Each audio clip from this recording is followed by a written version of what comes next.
this morning. If you want to grab a seat. Got a good turnout. Nice and comfy. I hope you don't mind. I put the blinds up because it's just too nice out with all the weather, and I decided to go.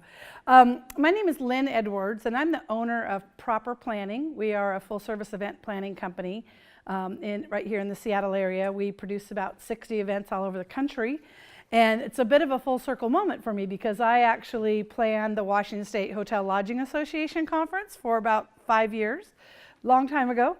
So it's kind of nice to be home. I know you have a new name of Hospitality Association, but also a really excellent opportunity for me to share with you. I have had my own business now for about 20 years, and I have spent $0 in marketing my company, and we're over $1 million company at this juncture in the last 5 years. So we really have learned a lot of things. The other thing is, as an event planner, you basically are starting a new company every time you have an event, right? So producing 60 a year for the last 30 years.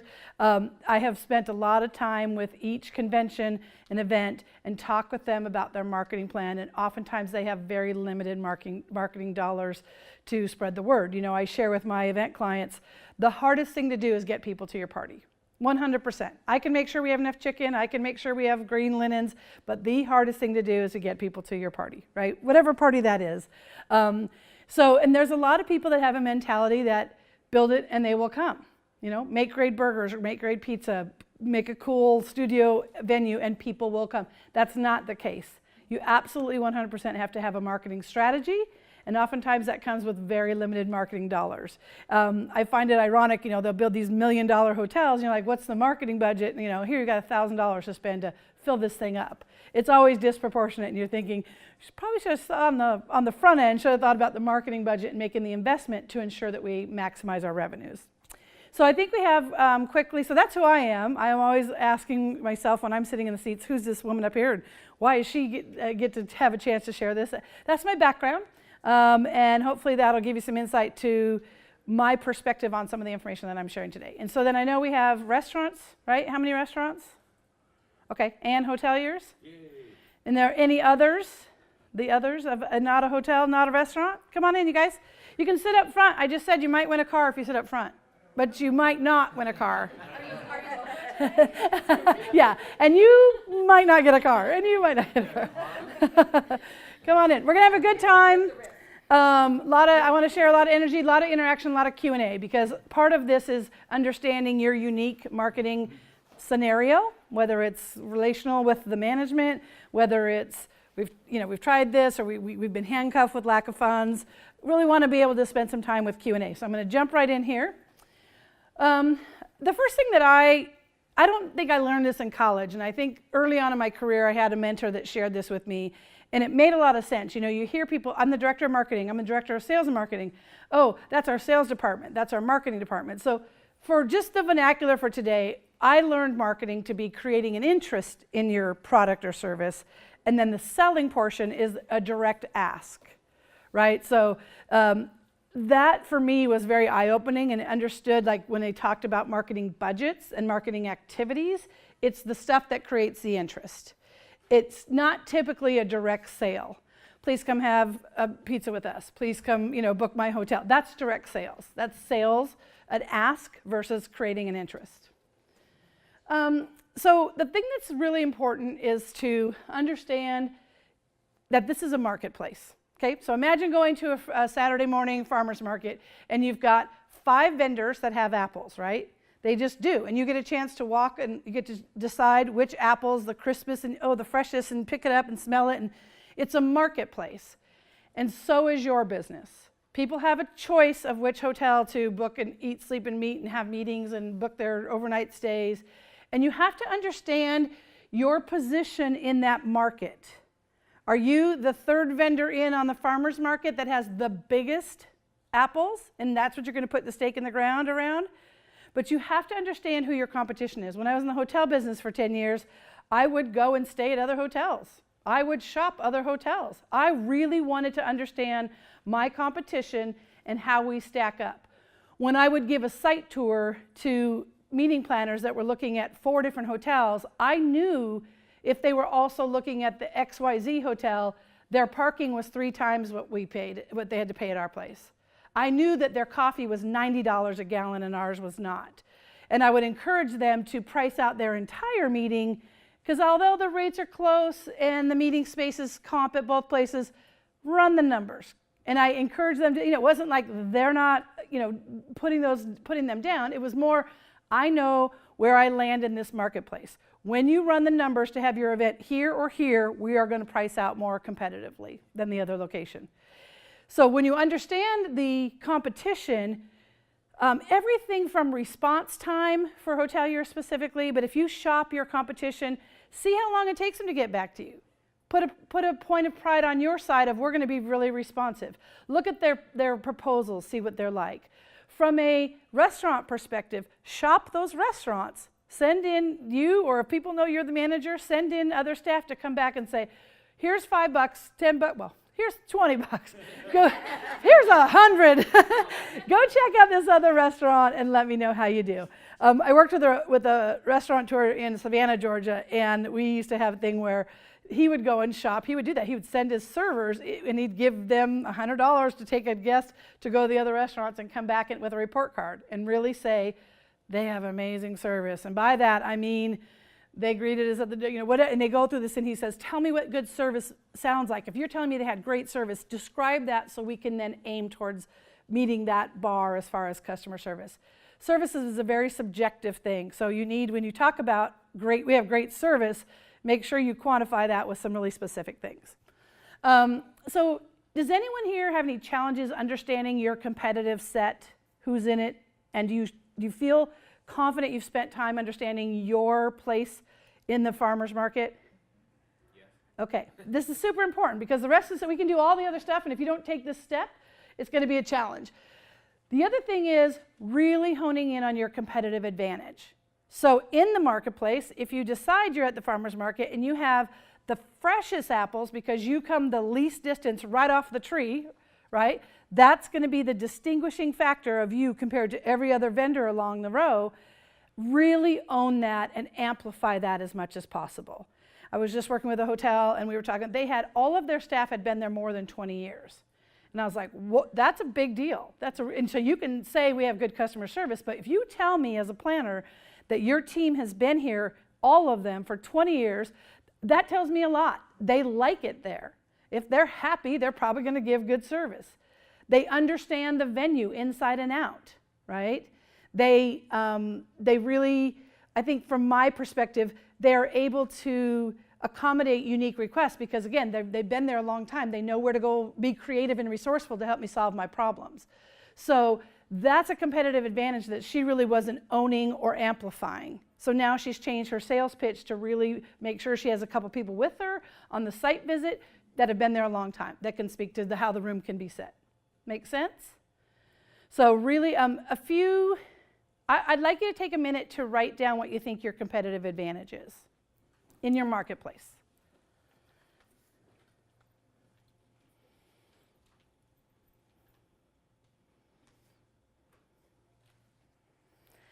Okay, how many of you wrote down a feature of your restaurant or hotel? And by feature, I mean a thing. We have a bigger ballroom. Did anybody write anything like that? Okay, if you haven't gone through the features and benefits exercise, which hopefully you all have in your careers at some point, but really it's just distinguishing between like we have the biggest ballroom to the benefit where we can accommodate the largest groups in town versus the ballroom being the feature, the benefit being we're the only place in town that can host your large group. That's the benefit of that. So if you ever have features, you should always have the benefit at the end. We have hot burgers, but again, locally sourced organic, benefit is to you, they're healthier, right? That's the feature benefit exercise. Okay, so you understand your competitive advantage. You have shopped and understand your competition, right? So now you're prime marketing, you're primed to hit the marketplace. So I gave a presentation to some high school students, FBLA, and I was trying to explain marketing and target audience, and so we went through an exercise, and I said, come up with a company. So collectively, they came up with a nightclub, right? And I was trying to explain target audience to them. And so I had a flip chart. Hello, come on in. We had a flip chart, and I said to them, okay, explain, target audience is a weird word. Explain who your customers are, who the people are that you want at this nightclub.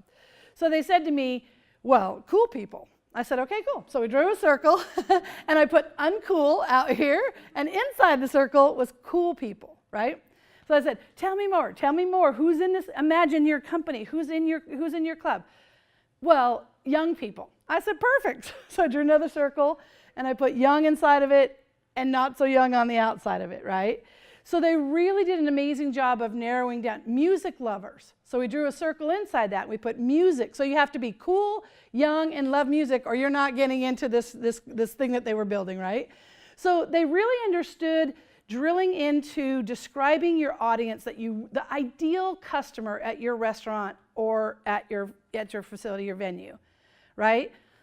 And you'll hear advertisers talk about a persona and describing a persona for your business, but who is the ideal customer? And understanding what are the unique motivators for that group? You know, when we got into this target audience with the high schoolers, we were talking about how to market the nightclub. And so they were like, we should have billboards. They were throwing out all these ideas. And I said, okay, but do you think uncool, old, non-music lovers read billboards? And they're like, oh, yeah. And like, so all of those uncool old people riding by, it's kind of a waste of money, right? And they're like, okay, got it. It's like all these light bulbs are going off. So the idea is that understanding your unique persona, and you might have several, right? You might have the weekend warriors that you want to have come stay at your property that just going for fun. And then you've got your corporate stays. So you might have a couple, but you need to drill in very deep into who these people are. Are they corporate that have offices next to your venue? Are these the restaurant people? Are they locals? But not just locals. Are they locals who have money? Are they locals who live within a certain geographical area? You understand? The more you understand the target audience, the more specific your marketing needs to be. It needs to match that unique.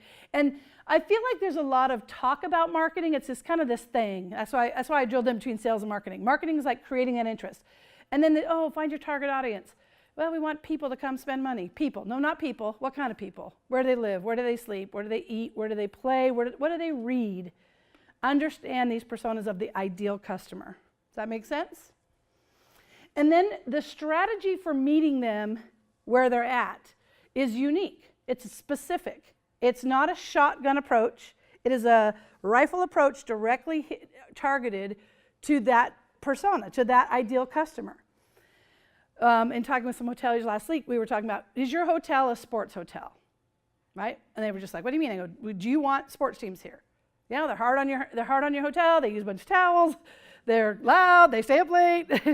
But if you are a sports hotel and you enjoy that business because you're located next to the community college or something like that, then own it. And not just own it, but lean completely in. We're going to meet your coach out front with your keys already checked in. We're going to have extra towels in every room. We're right next to a McDonald's, and we have a coupon for every one of your players to get $1 off their fries. I mean, be a sports hotel if that's what you are, if that's your ideal target audience. Make sense? There was a hotel that they were located near a development, and I said, are you a construction hotel, a subcontractor? And they're like, what do you mean? I'm like, I drove in here. Do you see all the people over there? And are you a construction hotel? Well, we're really more of I don't know, but they're hard on our hotel. They mess it up. I said, okay, so you got all these people over here, probably be here for a couple of years, looks like, based on what they're doing.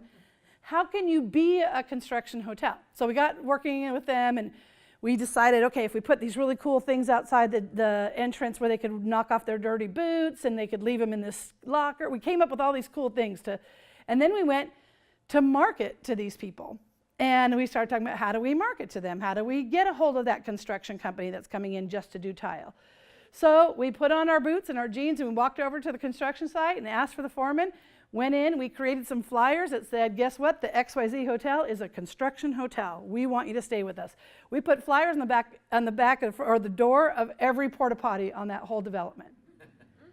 Now, that's a marketing strategy, right? We didn't ask them for the business, but we wanted to create awareness. We owned that they came in with dirty boots. We fixed that problem, and we went after them specifically. Make sense?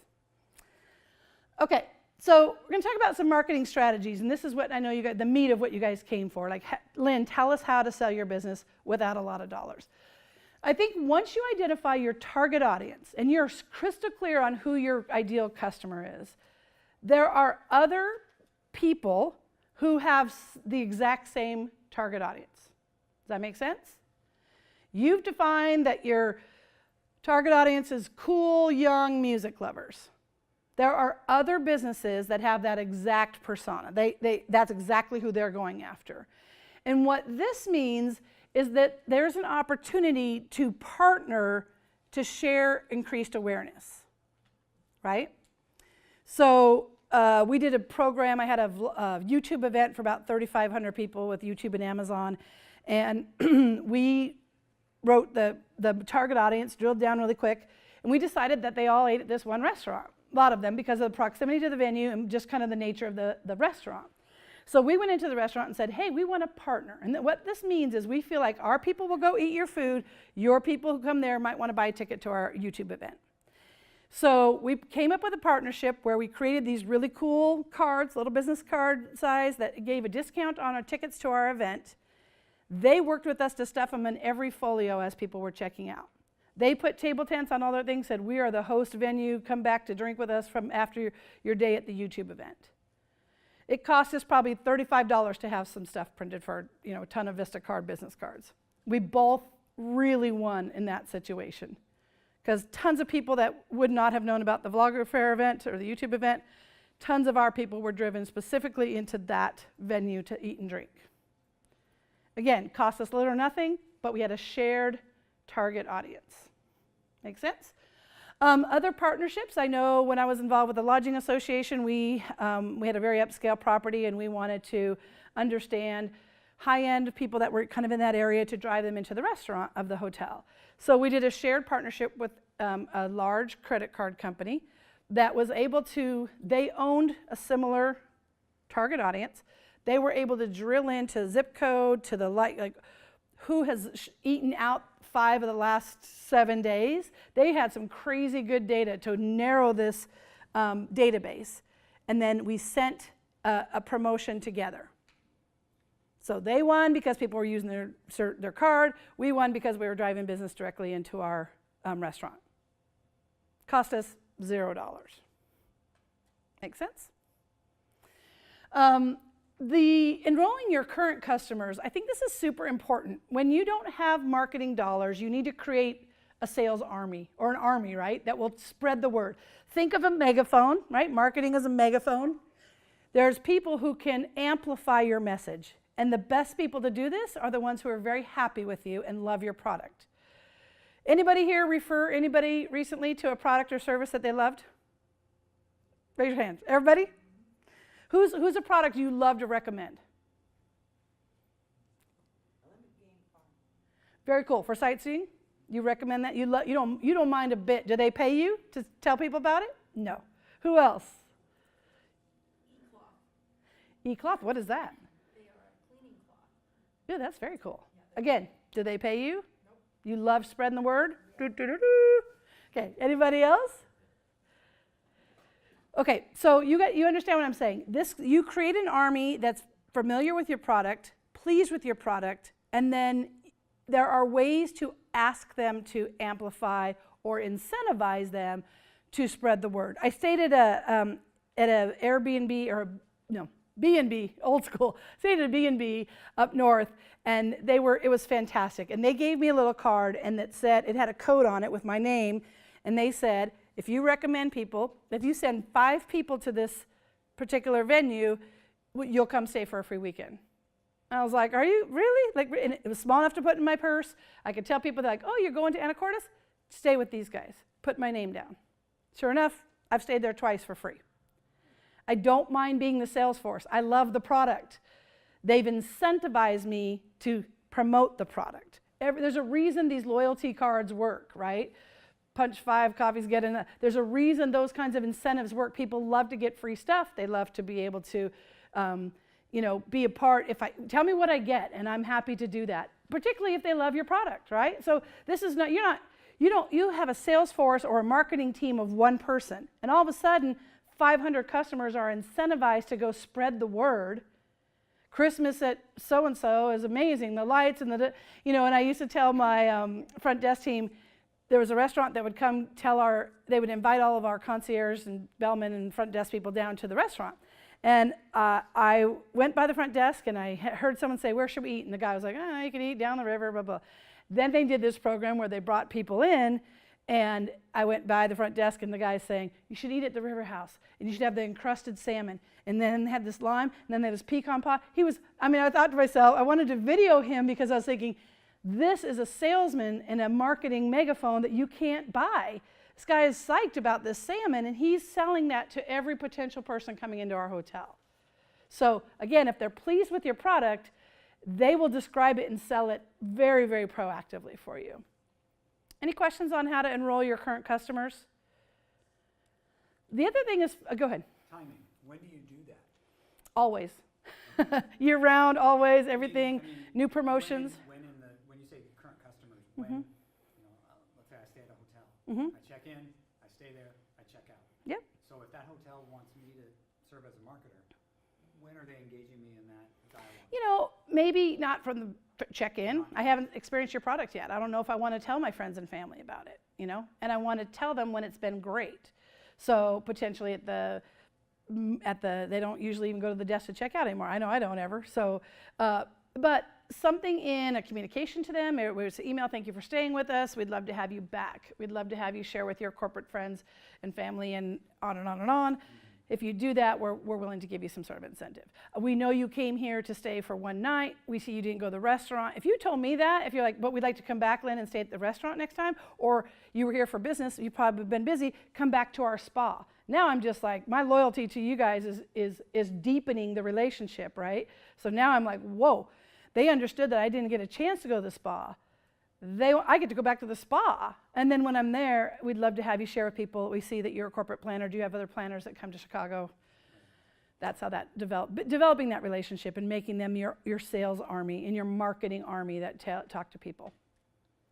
One of the things that we did with a partnership, let me tell you another example. One of the events that we had was erosion control. So they had people who have to get education about water and erosion control.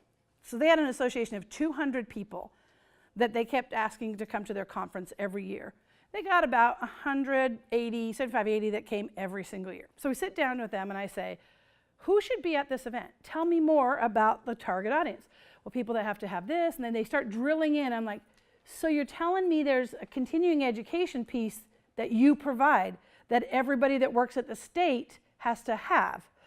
I'm like, why are they not invited to this event? I don't, you want your attendance to grow, but you're asking the same people over and over to buy.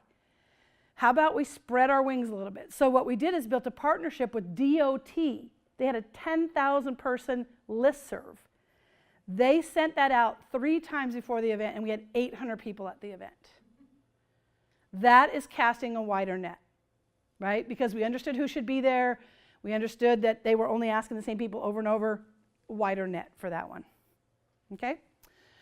The ancillary services. If you are a photographer and you want to get in the wedding business, one of the best partnerships you can have is go to a bridal shop where they're buying their dresses, right? And you can say, we'll come in and we'll do photos for you guys for around your room if you recommend us as the photographer.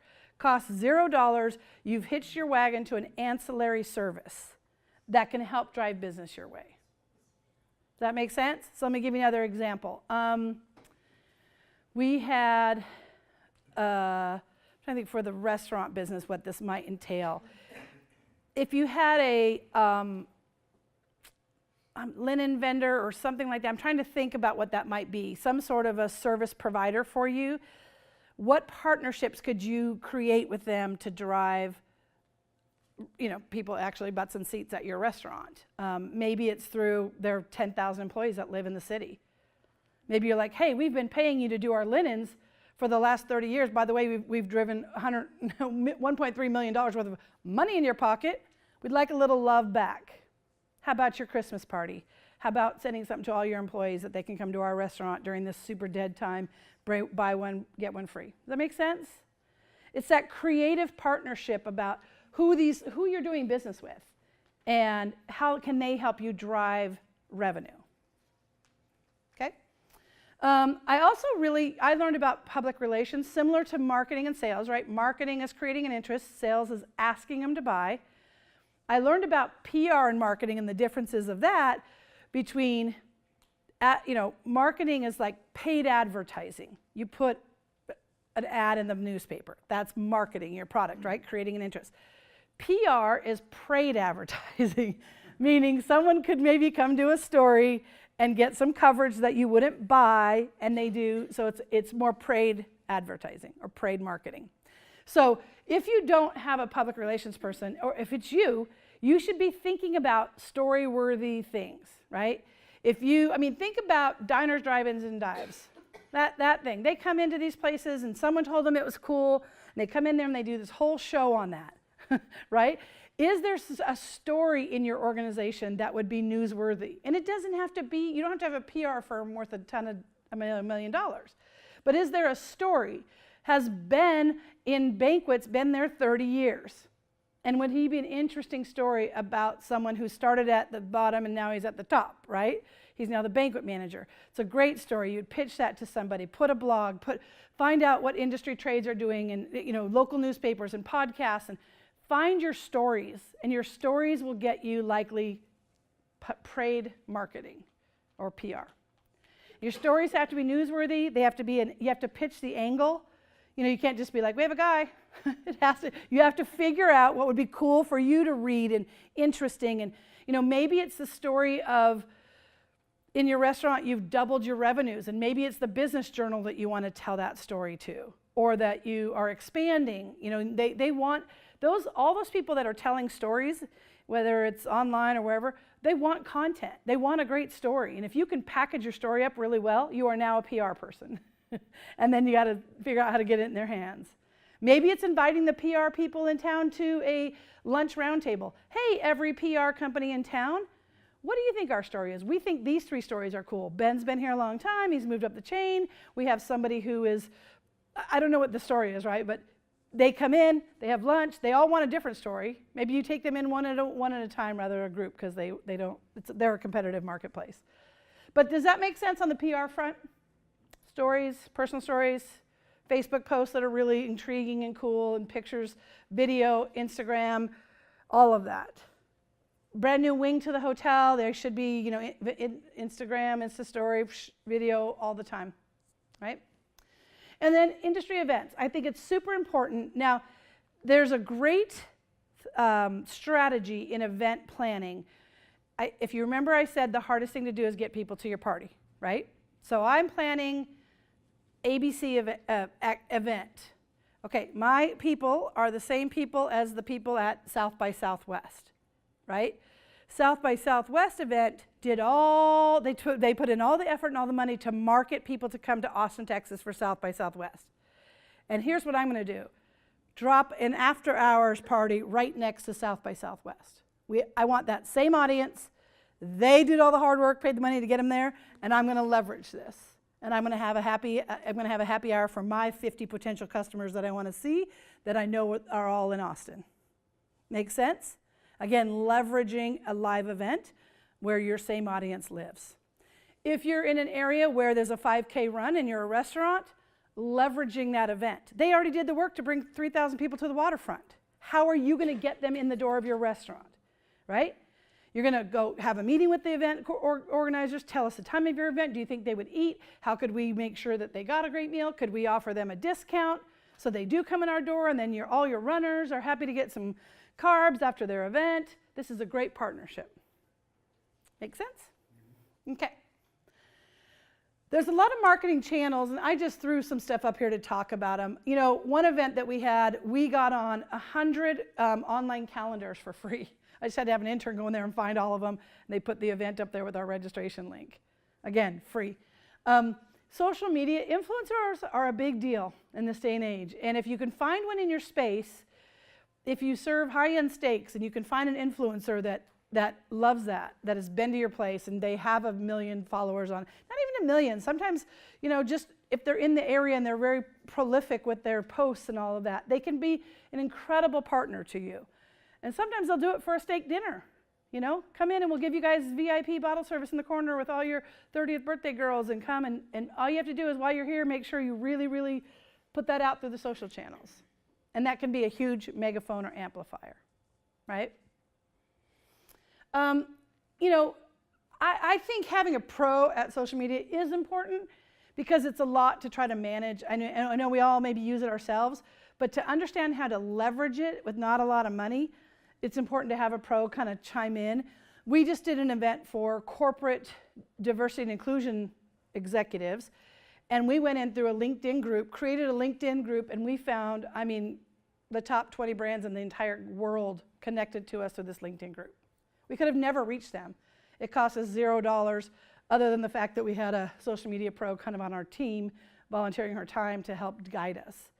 And we had Visa, Apple, Bank of America, they all came to the event through this LinkedIn post. Yeah. Trades, I think, you know, radio trades, they need giveaways, you need airtime. Those are all unique ways to, again, do it, leverage it with a lot of money. What I would say about the channels is to identify all the channels, identify a strategy for each, and make sure it tracks back to your audience. So if none of the cool, young music people from my example listen to the radio, don't buy radio, right? If your audience in the target in the middle of that thing listens to music and they're cool and they're young, then find an influencer that's a music producer or an entertainer that can amplify your message because he's talking to the same people that you want at your nightclub, from the example I gave earlier, okay?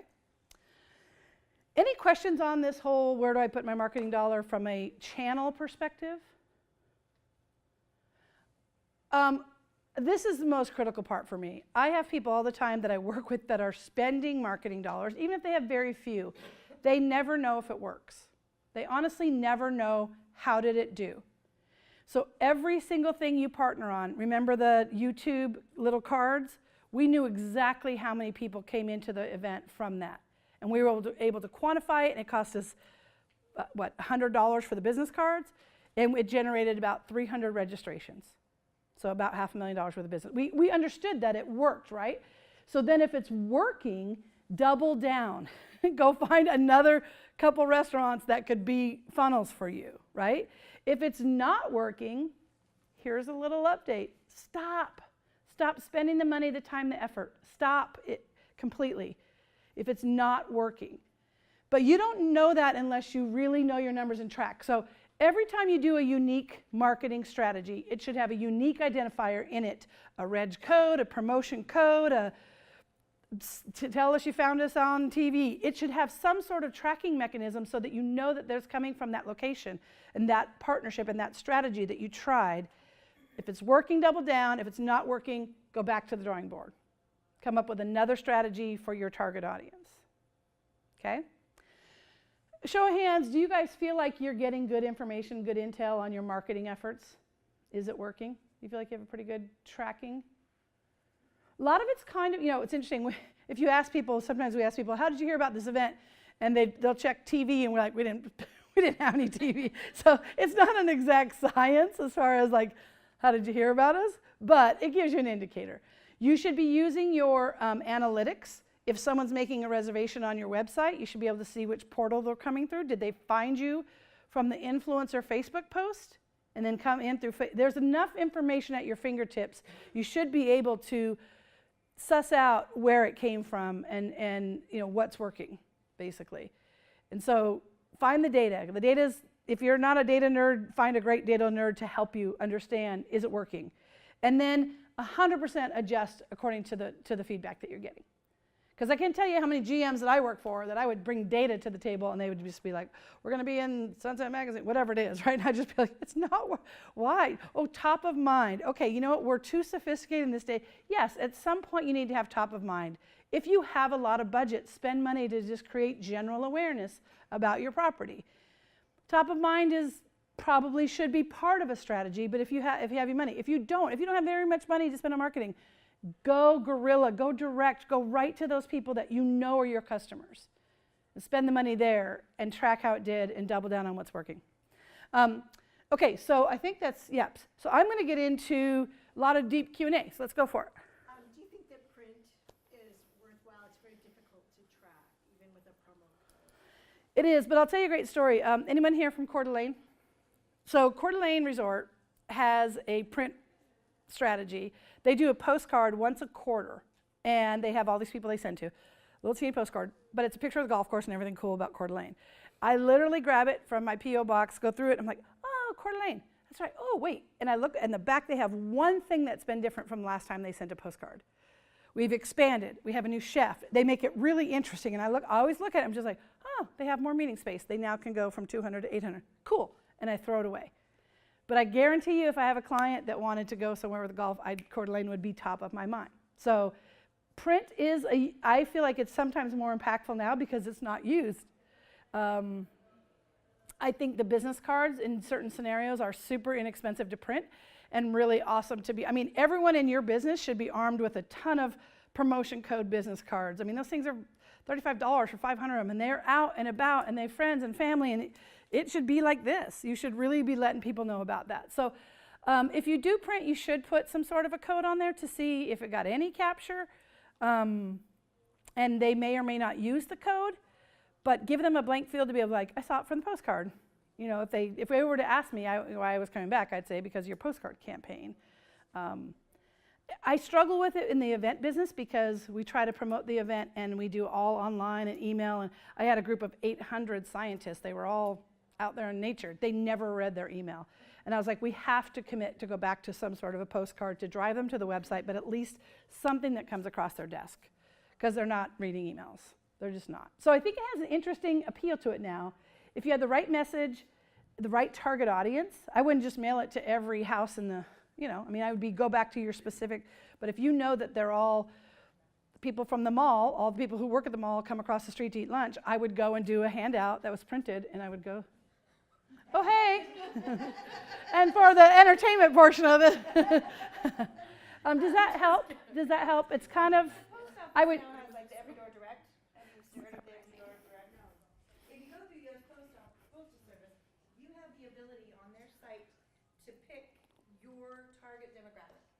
Say you want to market to women that are 35 to 50, and that's where it will give you all the, in your area, all of the addresses for those areas. So basically you buy who you're trying to target.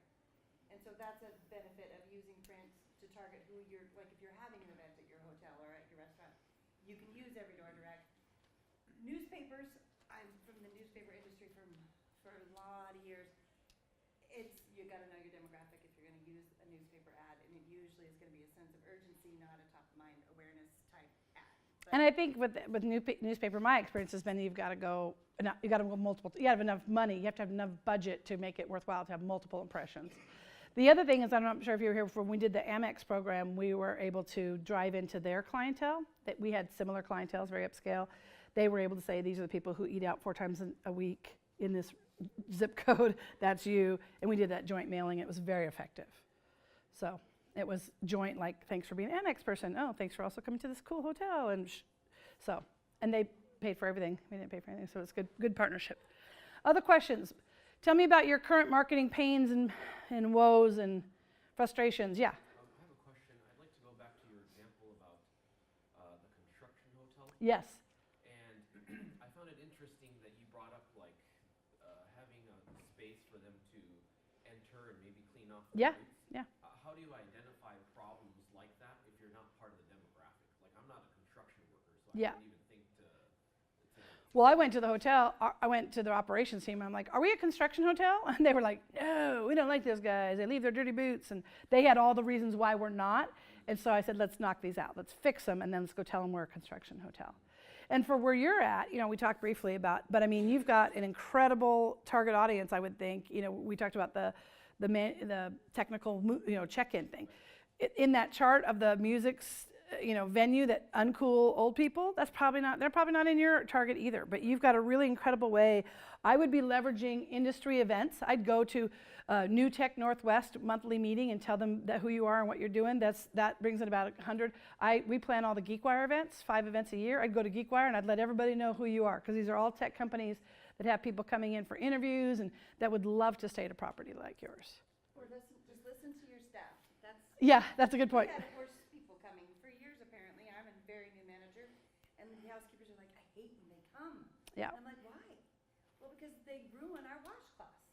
So we put baskets of rags at every door, and it said, boot rags. Yeah. Use and throw away, so that they weren't using our washcloths. It was just listening to the staff and knowing what to do, try to come up with some remedy.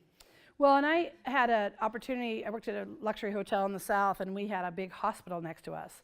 And I kept trying to think, like, how do I get this hospital business, you know? And I went over there, and I started making my way through the hospital. This is back in the day before you can get places. I don't know if we could do that anymore. But I got to a purchasing agent, and I was like, you know, can you tell me who else comes to this hospital? And she's like, yeah. And she pulls open a drawer, this is no joke, and she dumps out probably 800 business cards. And she's like, this is who comes here. They're selling rubber gloves, and I was just like, do you mind if I have them? And I was just like scooping them in my dress. I was like, thinking, and I came home and I was like, look, general manager. And he was like, holy smokes. And I was like, yeah, I hit the gold mine. The other thing is we had, at the same property, we had an opportunity where I was able to, my manager said to me, I want you in the lobby every morning at 6:30. And I was like, well, I'm a salesperson, 8 to 5, whatever. You know, I thought I had the glam job. And he's like, I need to know who's here, who's really here. Like when you talk about your target audience. And going in there, I went 3 days a week, and I'd go in, I'd just be getting coffee, and I'd like, hey, how's it going? Who are you from? Oh, I'm with, you know, some Gulfstream. I'd be like, oh, that's cool. You come in here. We build airplanes here in the city? I didn't know. Yeah, and I said, oh, so what made you choose this property? He's like, well, I just like to stay here because it's close to the whatever. And I said, does your company have, like, do they tell you where you should stay? He's like, yeah, but I just like this one because it's better than the other one that they make us stay at. And I said, who makes you stay there? And he was like, Betty in Dallas. And I was like, can I have Betty's number? And sure enough, man, I called Betty. I was like, listen, I got James here that stays with us all the time because we're better in these 3 categories than the people that you refer to. And all of a sudden, Gulfstream, we were the preferred hotel. And it was simply because I understood who was in my lobby.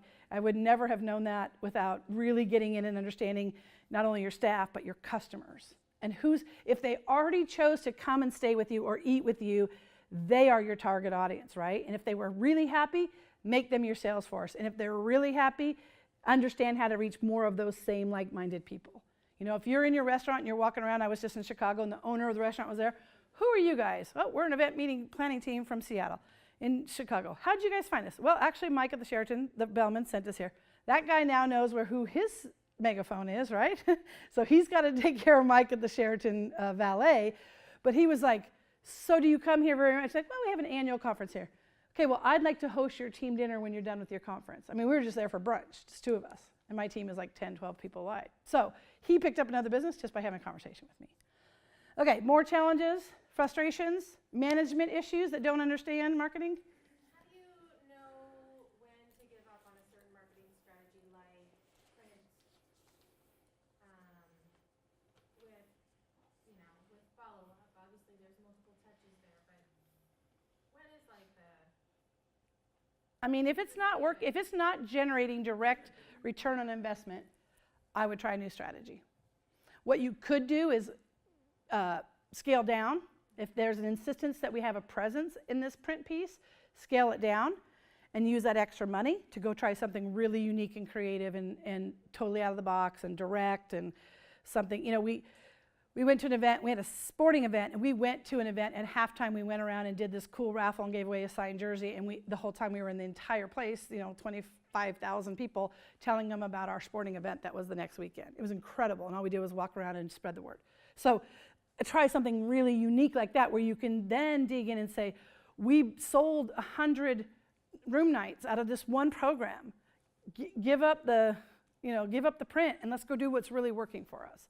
Let's go start a LinkedIn group and whatever, something else bring an influencer in and have them start doing some cool stuff in your lobby.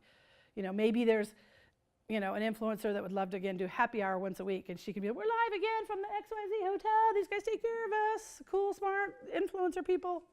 So just get creative and resourceful, because I feel like sometimes in marketing, it's kind of a necessary play sometimes in these publications and stuff. You're kind of like, well, it's a necessary evil. Everyone looks at Sunset. I mean, I'm digging on some magazine. Everybody's looking at this magazine. We should be in it. And you're just like, why? But why? Why are we in this thing? You know, question every marketing strategy. Track the marketing strategy to the ideal customer, the costs, and the return on investment. So I have a marketing calendar that we keep for our company, and it's literally like every marketing thing we do chronologically. What is the reach? 1,000 people with this effort. What is the audience? Cool young music lovers, right? And then what is the message? Buy one, get one free. And then what are the results? So we just run that spreadsheet for every marketing strategy that we use. Do you guys hear that again? Got it? Track the marketing strategy, the persona, who you're going after, what is the reach, what is the audience type, sports people, whatever, construction people, what did you spend and what did you get as a trackable return on investment for that marketing strategy. Okay, more questions? Yeah. So just a comment, a lot of the email clients that you can use, Constant Contact, MailChimp, Yep. will let you do A/B testing. Yes. And so that's been something that we've done a lot to try to figure out what language speaks Yeah. best to our clientele. Yes, I would agree with that. I've been frustrated with a lot of the email clients in their productivity. People are inundated with email, and I don't want any more promotions in my email. I'm trying to stay alive with, you know, the 60 clients that I have. I just don't. It's almost an irritant. The other thing is I feel like the subject lines are they're not creative or compelling. They're just not. You're not using that tool. If I'm only going to give you and they test the language, but I already have a filter on there. If it's a constant contact thing, I'm probably going to send it to my spam anyways if it's coming from something. You know, you have to, I would rather do email to the people that I know that are my clients than just use the volume approach. Now, the reality of marketing is it is a numbers game. If you hit 7,000 people, one's probably going to say, I'm going to go to that restaurant tonight. So it works, and that's why people spend money to do it. I would just say a couple things. Make the subject line compelling and creative, so it's not, come buy something for half off. It feels like used car salesman. Be really creative. You know, be the only one to see our new venue. Be something cool. And then make it really short. Above the fold for many years, it's that. Make it really, the first paragraph sing, and that's it. Because I might open it, if you compelled me in the line, but you need to get the offer out or the ask out right at the first paragraph, very creatively. Yeah. I agree with you on the email stuff, and I'm trying to maybe move away from that. Yeah. But we're kind of in this influx right now, in this transition of so much information that you get to people is on their phone, which can be a difficult barrier to get into, cost-wise, program-wise, just mentality-wise, because we're kind of catching up with that. Yeah. What do you recommend about getting onto the screen at Are you hotel? Restaurant. restaurants and catering? So we just had an event in Atlanta called the Retail Loco event. It blew my mind what they're doing with retail location-based marketing.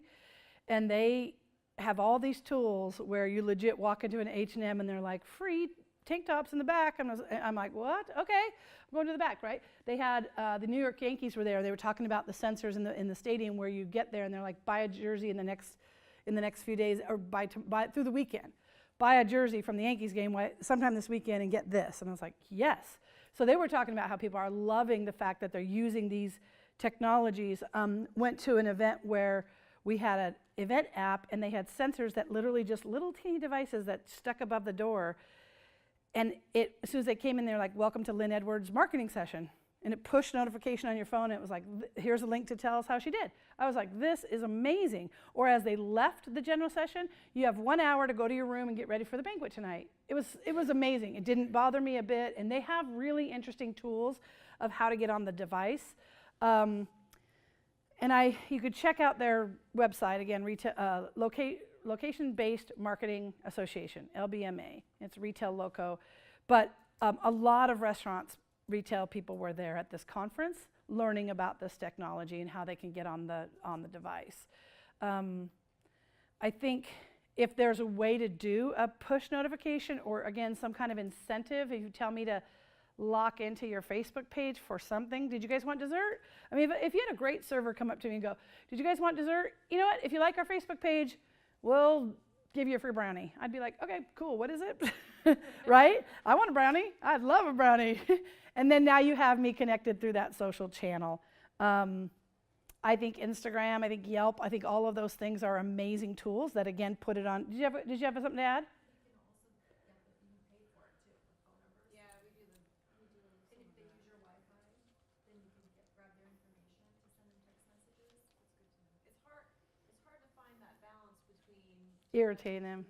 Yeah. but they just hit stop if they don't Yep. want it anymore. And if you're giving them something of value, most people, like that's what this whole point with H&M and the Yankees, we're like, there's nobody saying, don't quit bothering me. They want a jersey that's half off, or they're giving them something of value. And again, not used car salesman, but like, oh, how exclusive are you that you get to, because now we have your phone, you get this and that. So, Do you offer Wi-Fi in your restaurant? One capture comment data. I would have about that is, when I go to the Starbucks near my house, because I connect to the Wi-Fi so often, even if I'm within 300 or 400 yards of it, it'll immediately notification will pop up on my phone saying, hey, you're near Starbucks, even though I know that. But then I think, oh wait, maybe I want a coffee, or Yeah. Totally. It's so eerie. It's like Big Brother-ish. And I was listening to these guys on the stage, and I was like, I don't know about this. Like, someone would say, oh, your phone's listening to you, and all of a sudden you get an ad with something you just asked about, like, we want to go to Palm Springs. Wait, now there's this hotel. Like, we're getting there. But that is the device that we're using. And I think anytime you can engage me on my device and ask my permission to do it, and if I opt in, then the channel's open. Other questions? Yeah. What's the best marketing tool to use if so I'm at a hotel and we're in kind of a smaller market where there is definitely more supply than demand most of the time. So what's, the best way to be able to reach people to say, hey, come stay at my property, not these other properties? So if you're really clear on who stays with you versus everybody else, that's where you start. And then when you get into where do they eat, sleep, drink, and play, it's like, where's their buying decision? You know from the data of reservations, where is their buying decision? Is it out on Expedia? Is it transient because they're coming down I-95? Where's their buying decisions, And once you can pinpoint those, then you can figure out what vehicle to go through that. So maybe it is a billboard in your case, right? But it also would be something where you'd want to put your competitive advantage out front. If it's a small market, I used to sit and read the newspaper every day in the lobby, and my GM would say, "What are you doing?" I'm like, "I'm making you money." That was where we kind of got into the construction thing.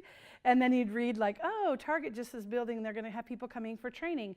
And then going out to that place and being like, "Hey, we're right up here. Your people are coming in for all this training over the next 3 months.